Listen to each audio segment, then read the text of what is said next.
دستگاه‌های RF فرکشنال نیدلینگ با استفاده از نیدل یا سوزن و امواج رادیو فرکانسی برای ما جوانسازی ایجاد می‌کنند.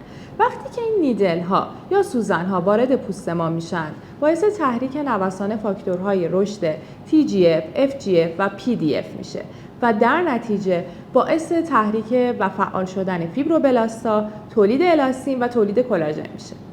درمان‌هایی که این روش به ما ارائه میدن، یکیش برای رفع جای آکنه، جای اسکار یا زخم، جای استریواسترژ یا ترک‌های پوستی که به خاطر زایمان یا چاق و لاغر کردن تو پوست ما ایجاد شده، هایپرپیگمنتاسیون ها، الوپسی و تعریق زیاد میشه. دستگاه‌های RF فرکشنال نیدلینگ معمولاً یه تعداد نیدلی دارن که هر کدوم از این کارتریج‌ها پروپ‌ها تعداد نیدلاشون با هم متفاوته.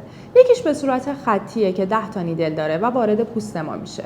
بستگی به اون ناحیه‌ای داره که کدوم راحت‌تره که ما استفاده کنیم این کارتریج‌ها.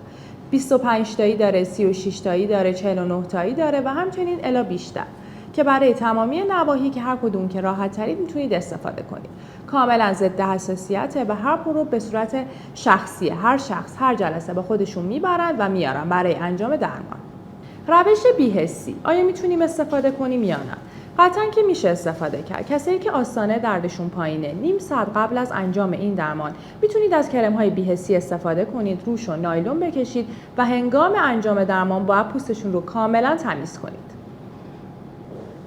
عمق نیدل ها یا سوزن ها بستگی به اون ناحیه‌ای که می‌خوایم درمان انجام بدیم، تمامی نقاط صورت عمق نیدل هاش با هم متفاوته و همچنین بدن که قابل تنظیمن و اینا رو کامل به شما آموزش خواهیم داد. مناطق ایمن برای عمق نیدل ها کلا مناطقی که چربی زیرجلدی ضخیم دارن و همچنین پوستشون ضخیمه، مناطق ایمنی هستن که شما از این درمان استفاده کنید. البته یه سری مناطق خطر هم داریم برای نواحی مثل پیشونی یا اطراف چشم که پوستشون بسیار نازکه و باید حتما به عمق نیدل ها متوجه کنید. نکات تکنیکی این دستگاه: حتما توجه کنید که پروب دستگاه رو روی پوست نکشید. اجازه بدید که نیدل ها وارد پوست بشه و سپس خارج بشه و جابجا کنید پروبو. حتما به این نکته توجه کنید. تعداد جلسات و فواصل جلسات به چه شکله؟ شما میتونید حداقل 2 جلسه برای هر شخص این درمان رو انجام بدید، اما حداکثری نداره، بستگی به عمق اسکار، آکنه، استریواسترژ درمانی که میخوان انجام بدن داره.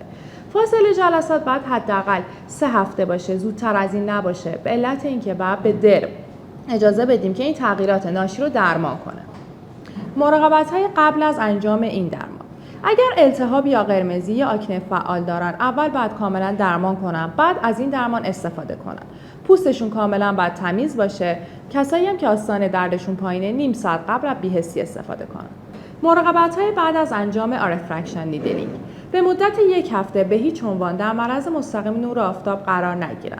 تورم و قرمزی ایجاد شده بعد از درمان کاملا طبیعیه و بعد از 2 الی 3 ساعت کاهش می‌یابه. البته این کاملا بستگی به نوع پوستشون و ضخامت پوستشون داره، این زمانی که میخواد کاهش پیدا کنه. بعد از انجام این درمان، بعد از آبرسان‌ها و ترمیم کننده‌هایی که دکتر براشون تجویز کرده استفاده کنن که این قرمزی و التهاب کاملا کاهش پیدا کنه. 1 روز بعد از این درمان به هیچ عنوان نباید سونا و استخر برن و همچنین حمام. برای کاهش التهاب و قرمزی میتونن از کمپرسور یخ استفاده کنن و یا اینکه هر 8 ساعت 1 بار زینک بزنن، خیلی خوبه. و همچنین از مصرف الکل به مدت 4 روز بعد از این درمان خودداری کنن. افراد منع برای استفاده کردن از این درمان: افراد باردار، افرادی که دچار اختلال انعقادی خون هستن، افرادی که التهاب خیلی شدید توی ناحیه درمان دارن، افرادی که از ضربانسازی قلبی استفاده میکنن یا فشار خون بسیار بالایی دارن و همچنین افراد مبتلا به دیابت که نمیتونن قندشون رو کنترل کنن.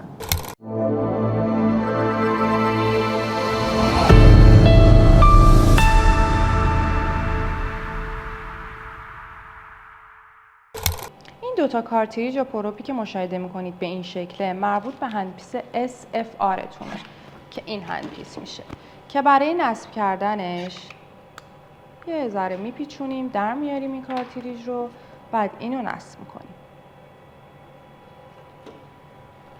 این کارتریجایی که مشاهده میکنید مربوط به هندپیس MFR تونه که برای نصبش دوباره عین هندپیس قبل